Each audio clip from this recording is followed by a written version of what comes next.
You know what you want to do. You've known for months, maybe years. You did the Ikigai exercise. You found your purpose. You know exactly what your life could be, but you're frozen, paralyzed. Every time you think about taking the first step, your chest tightens. Your mind floods with what ifs. What if I fail? What if they judge me? What if I'm not good enough? What if I'm too old, too late, too unprepared? And so you stay where you are, safe, comfortable, miserable, watching other people do what you wish you were doing. This is what the samurai called the death before death, the life unlived because of fear. And they had a process, a 4-step practice that turned frozen warriors into fearless ones, not by removing fear. Fear never goes away, but by changing their relationship with it. Today, I'm teaching you that process, not for battles, for your life, for the leap you need to take, for the fear that's keeping you small when you were meant to be so much more. I know why you're here. You know what you want. You might have even discovered your purpose, but you're paralyzed by fear. Fear of failure, fear of judgment, fear of not being good enough, fear of losing what you have, fear of making the wrong choice. And this fear isn't protecting you, it's imprisoning you. You're stuck in a life that feels safe but suffocating. You wake up every day knowing you should be doing something else, being someone else, living differently, but the fear keeps you frozen. You watch other people take risks, start businesses, change careers, pursue their dreams, and you think, they must be braver than me. They must have something I don't have, some courage gene I'm missing. But that's not true. They're just as afraid as you are. The difference is they learned what the samurai knew. You don't overcome fear and then act, you act while afraid. And through that action, everything changes. Here's what you've been told your whole life, that you need to eliminate fear before taking action, that brave people don't feel afraid, that once you're ready enough or confident enough, then you'll do the thing. But that day never comes, because fear doesn't go away when you wait. It grows, it compounds, it builds evidence against you. Every day you don't act is another day fear whispers, see, you can't do it, you're not brave enough, you'll never be ready. And you start to believe it. You start to think the fear is telling you the truth, that you really aren't capable, that this dream isn't for you, that you should just accept your safe, small life and stop wanting more. But what if everything you've been taught about fear is backwards? What if samurai wisdom reveals something that changes everything? That fear isn't the problem, your relationship with fear is. The samurai weren't fearless, they were terrified. Before every battle, they shook, their stomachs turned, they wanted to run. But they had a 4-step process that transformed their relationship with fear. Not eliminating it, using it. The practice was called the already dead philosophy. By accepting the worst possible outcome before it happened, they became free. Not reckless, strategic, not suicidal, liberated. They could act despite terror because they'd already made peace with death. And you can use this same process for your modern fears. Not physical death, but social death. The death of your reputation if you fail, the death of your security if you take the risk, the death of others' approval if you choose differently. Let me tell you what happened the night before the Battle of Sekigahara in 1600, one of the largest samurai battles in Japanese history. A young warrior named Takeda couldn't sleep. He was 23 years old. This was his first major battle. 40,000 warriors on one side, 30,000 on the other. He knew, mathematically, that many would die tomorrow. Maybe him. His hands shook as he prepared his armor. His stomach was a knot of terror. Every sound made him jump. Every shadow looked like death. He wanted to run, to disappear into the night, to find some excuse, some injury, some reason to avoid what was coming. He wasn't thinking about honor or duty or glory. He was thinking, I don't want to die. I'm 23 years old and I don't want to die tomorrow.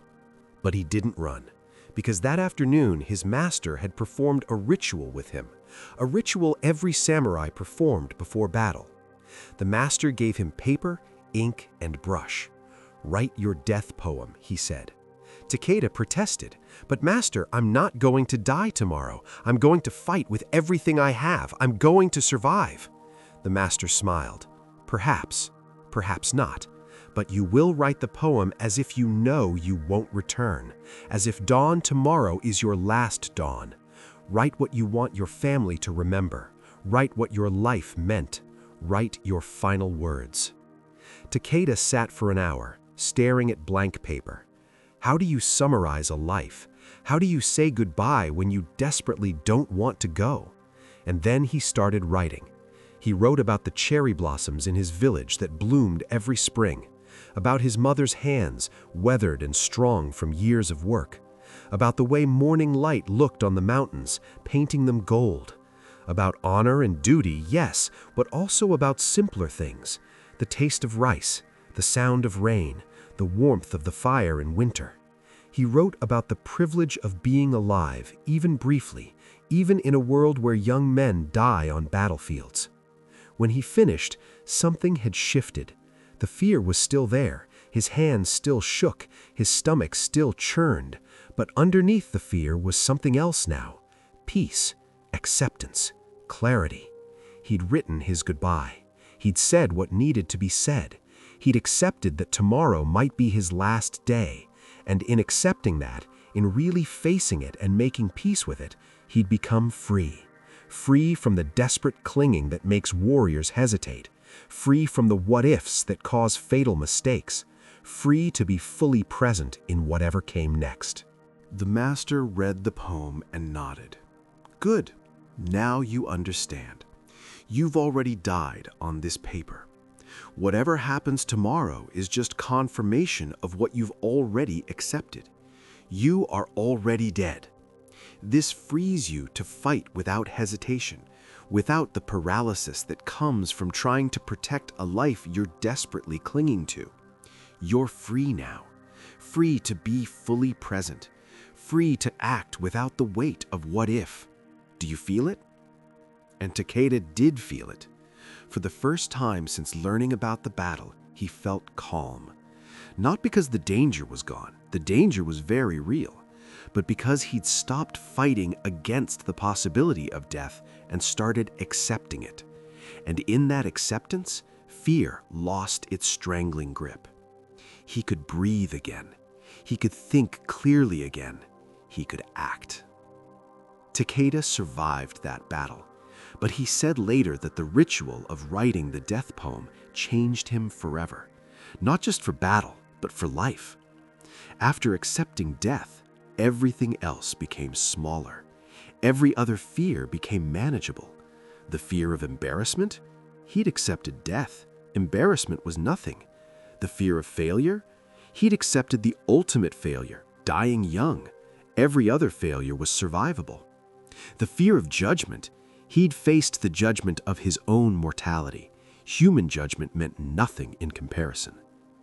This is the practice I'm teaching you today. Not literally writing death poems, though you could, but the psychology behind it. The acceptance that transforms terror into power. The mental preparation that removes fear's ability to paralyze you. Because here's what you need to understand. You're not afraid of the thing itself. You're afraid of how you'll feel if it goes wrong. You're afraid of the embarrassment, the shame, the disappointment, the I told you so's, the feeling of failure. And you think you can't survive those feelings, but you can. You have before. And the samurai practice teaches you to pre-experience the worst outcome in your mind, accept it fully, and then realize, I'd survive that. And if I'd survive it, it can't control me. Let me tell you about Maya. She was 37, working in corporate finance for 15 years. She was good at it. She made good money, 6 figures.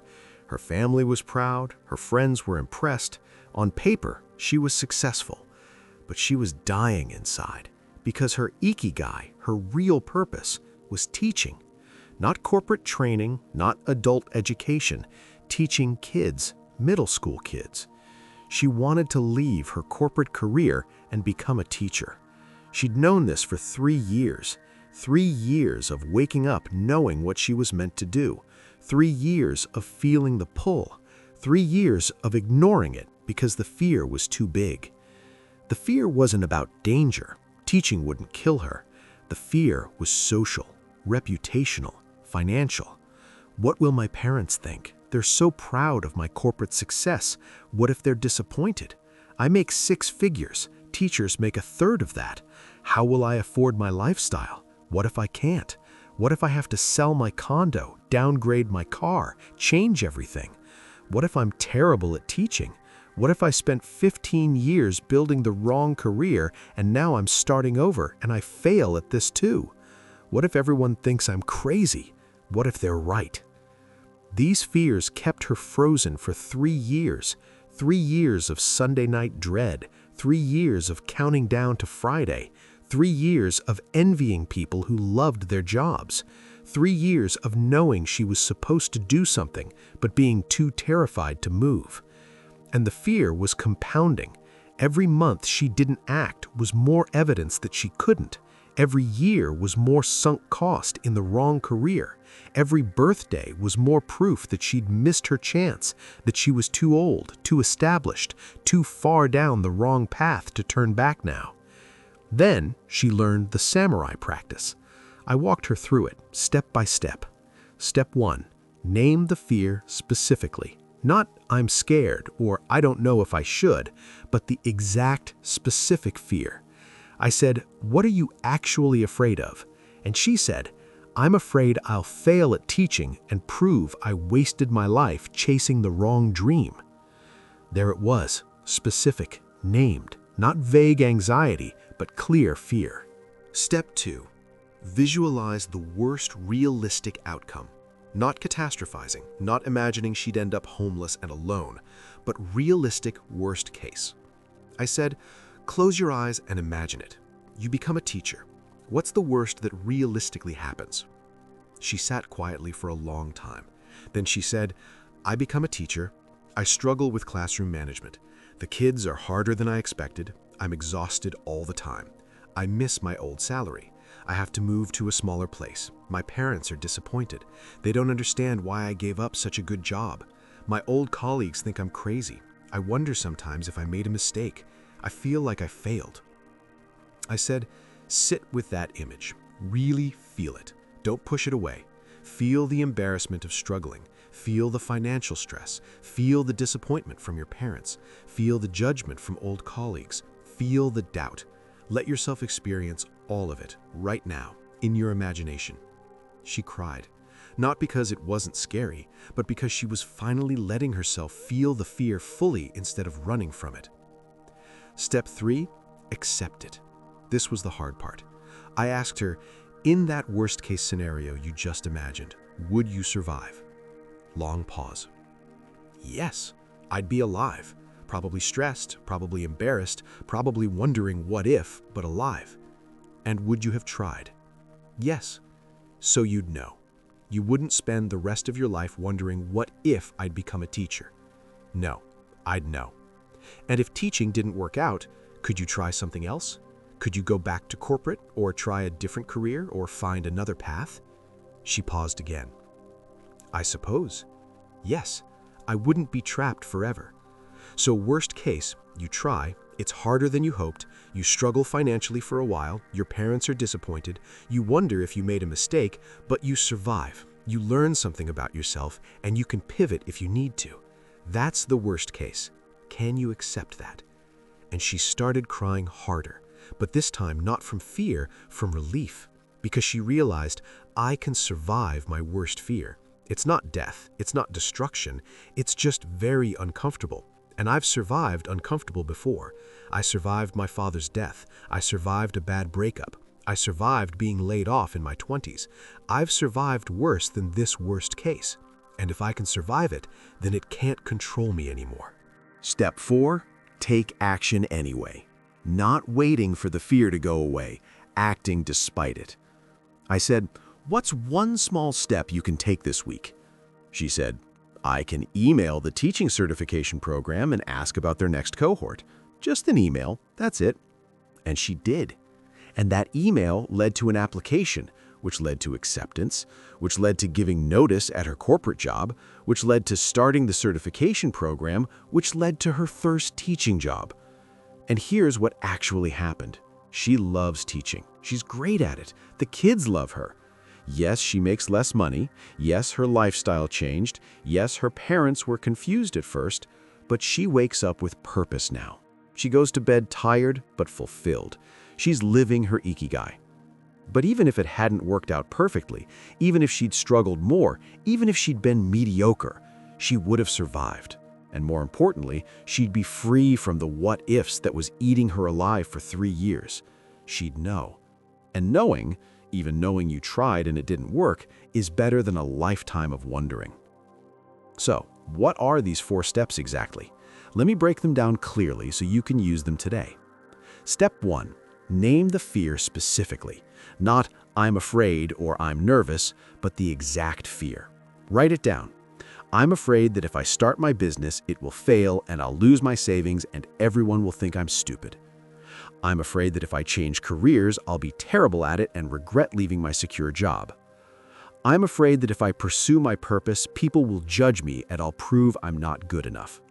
Be brutally specific. Vague fear is unmanageable. Specific fear can be examined. Step 2. Visualize the worst realistic outcome. Close your eyes. Imagine the worst case. Not catastrophic, not the absolute nightmare scenario, but realistically, what's the worst that's likely to happen? Walk through it step by step. What happens first?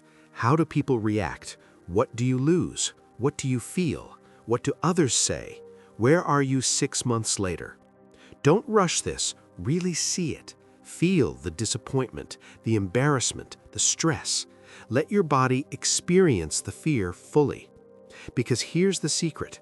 When you pre-experience the pain, when you let yourself feel it in imagination, it loses its power to ambush you in reality. Your brain learns, oh, this is survivable. I just survived it right now in my mind. So it's not death, it's just very uncomfortable. Step 3. Accept it completely. This is the hardest step. This is where the samurai practice gets deep. Now ask yourself these questions about the worst-case scenario you just visualized. In this scenario, am I alive? Almost always the answer is yes. In this scenario, can I survive? Yes. Have I survived worse? Often yes. In this scenario, would I have tried? Yes. Would I know instead of wonder? Yes. Could I try something else after? Yes. Would I rather fail trying or succeed at never trying? Fail trying every time. Now say this out loud or write it down. I accept this outcome. If this is what happens, I will survive it. It will be hard. It will be painful. It will be embarrassing, but I will get through it. This worst case cannot kill me. Therefore, it cannot control me. I am already dead to my old life. Whatever comes next is borrowed time, is grace, is freedom. Feel the shift. Not relief that the worst won't happen. You don't know if it will or won't, but peace that even if it does, even if everything goes wrong, you'll survive. This is the already dead acceptance. You've survived the worst case in your mind. Now you're free. Step 4. Take action anyway. Immediately. Don't wait. Don't let the acceptance fade. While the peace is fresh, take one action toward the thing you fear, not the whole thing. You don't have to quit your job today, or start the business today, or have the whole conversation today. Just one small step. Email one person about the business idea. Research one certification for the career change. Write the first paragraph of the project. Have the first 60 seconds of the conversation. Apply to one opportunity. Post one thing publicly. The action doesn't have to be big. It has to be now. Because action while afraid creates evidence. Evidence that you can survive discomfort. And that evidence builds real courage. Now, let me tell you something critical. There are 2 types of fear, and only one is useful. The samurai understood this deeply. Fear of danger. This is biological, survival-based, ancient.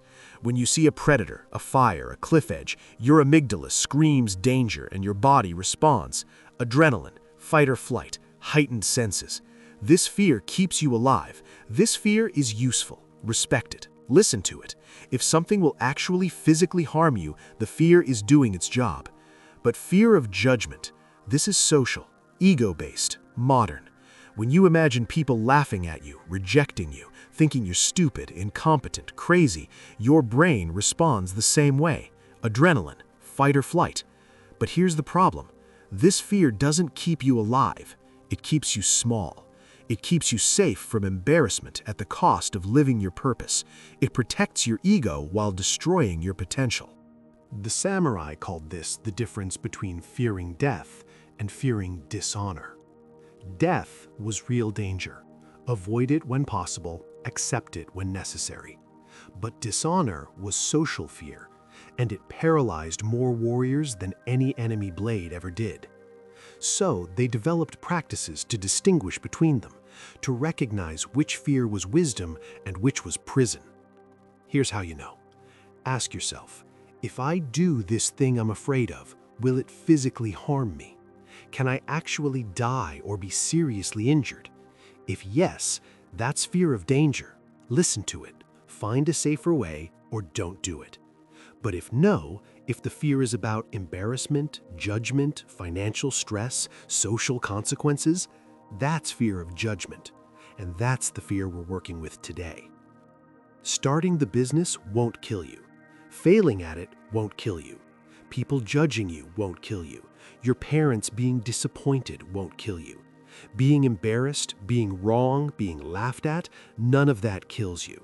It's uncomfortable, it's painful, it feels terrible, but it's not dangerous, it's not death. And once you see that difference clearly, once you really see it, the fear loses half its power immediately, because you realize, my body is treating this like extinction, but it's actually just discomfort, and I can survive discomfort. I've done it before, I'll do it again. Now here's the paradox that will change everything. Accepting the worst outcome doesn't make you defeated, it makes you free. Western culture teaches the opposite. Think positive, visualize success, never accept failure as a possibility, manifest your dreams. And for some things, that works, but for overcoming fear, it backfires spectacularly. Here's why. When you refuse to consider worst-case scenarios, your subconscious obsesses over them. The unexamined fear grows in the dark. It becomes a monster. It gets bigger and scarier the more you avoid looking at it. You tell yourself, don't think about failing, and your brain thinks about nothing but failing. You say, I can't imagine what I'd do if this doesn't work, and your imagination does nothing but imagine exactly that. But when you deliberately visualize the worst outcome, when you examine it clearly under the light of conscious attention, when you sit with it and feel it and accept it, something miraculous happens. The monster becomes a manageable problem, not because the worst case isn't bad, it is, but because you've already survived it in your mind. And your brain learns, oh, this isn't death, this isn't the end.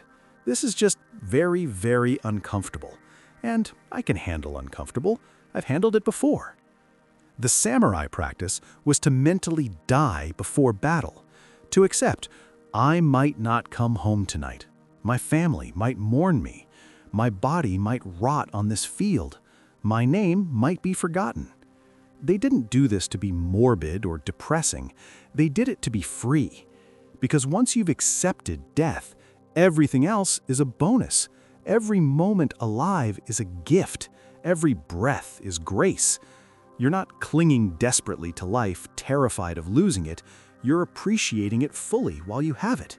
You're present, engaged, free. Modern psychology calls this pre-mortem technique. You imagine the failure before it happens, not to guarantee it or attract it or manifest it, but to rob it of its power to paralyze you. You ask, what's the worst realistic outcome? And then you sit with that answer until you reach acceptance. Could I survive that? Yes. Then it can't control me. The paradox is this.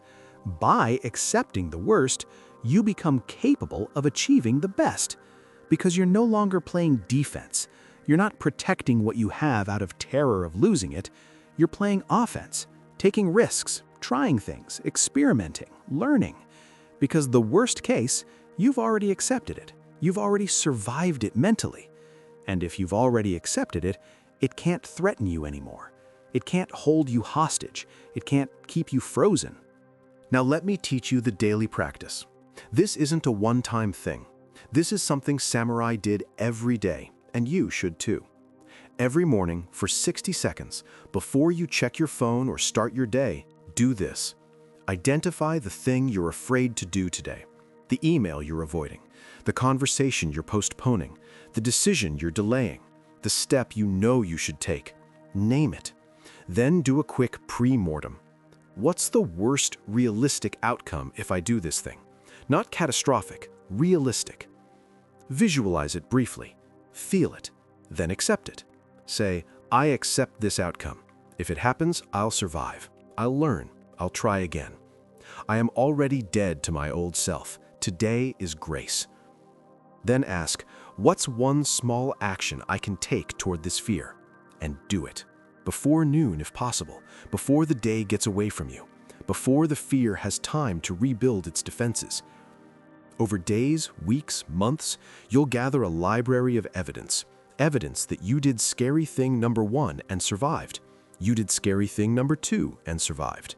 You did scary thing number 3 and actually succeeded.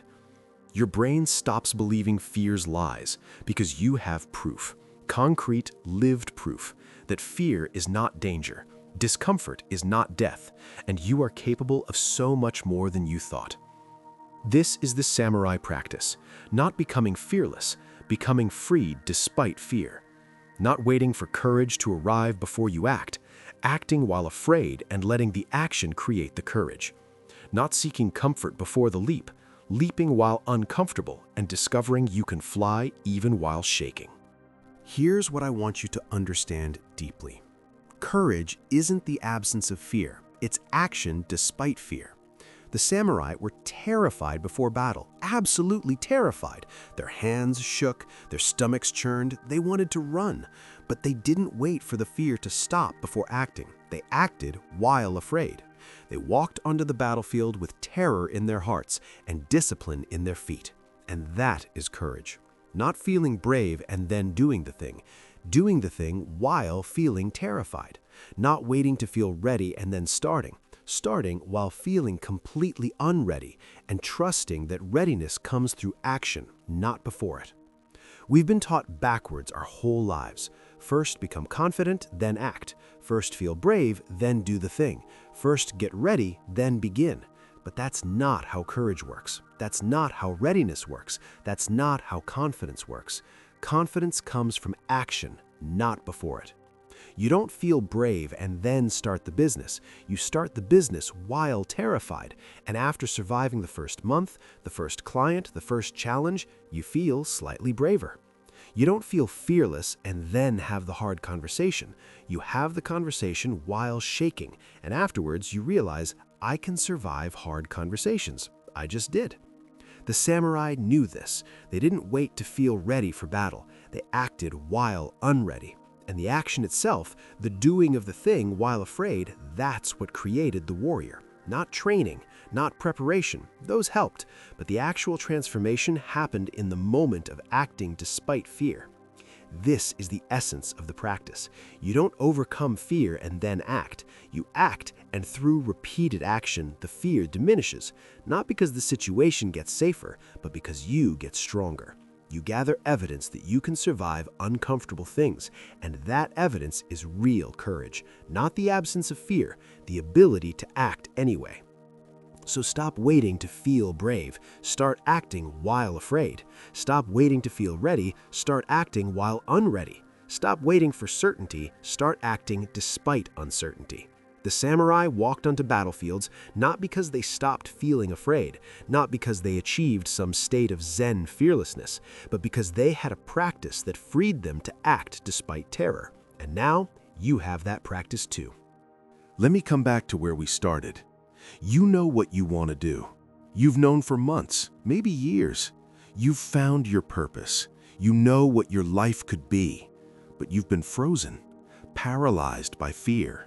Fear of failure, of judgment, of not being enough, of making the wrong choice. And that fear has been running your life, keeping you small, keeping you safe but miserable, keeping you from becoming who you were meant to be. But now you know what the samurai knew, that there are two types of fear: fear of danger, which protects your life, and fear of judgment, which destroys it. The first is wisdom, the second is prison, and you don't have to stay in that prison. You learned the paradox of acceptance, that accepting the worst outcome doesn't defeat you, it frees you. Because once you've survived it in your mind, it can't control you in reality. You learned the already dead philosophy, the practice of pre-accepting the thing you fear so it loses its power to paralyze you. You learned that courage isn't the absence of fear, it's action despite fear. The samurai were terrified, but they acted anyway. And through acting while afraid, they became the warriors they needed to be. And you can too, not by waiting to feel ready, but by acting while unready and letting the action create the readiness. And most importantly, you learned the 4 steps. Name the fear specifically. Visualize worst realistic outcome. Accept it completely. Take action anyway. This isn't theory, this is practice. Ancient warrior practice backed by modern psychology. This is how you overcome fear, not by defeating it, but by accepting it and acting anyway. So here's what I want you to remember, especially when the fear is screaming and you're tempted to stay frozen. I am not fearless. I am afraid, and I act anyway. I have visualized the worst outcome. I have accepted it. I have survived it in my mind. Therefore, it cannot control me in reality. I am already dead to my old life. Everything from this moment forward is grace. I am free to try, free to fail, free to learn, free to try again. My fear is present, but it is no longer my master. I am the samurai of my own life. And today, I walk onto my battlefield, not because I stopped feeling afraid, but because I refuse to let fear decide how my story ends. Write that down. Say it every morning. Put it on your mirror. Make it your mantra. Because you'll be scared often. That's normal. That's human. But you'll act anyway. And that is everything. That is courage. That is the warrior path. That is freedom. If this practice shifted something in you, if you see your fear differently now, if you're ready to act despite being terrified, hit that like button.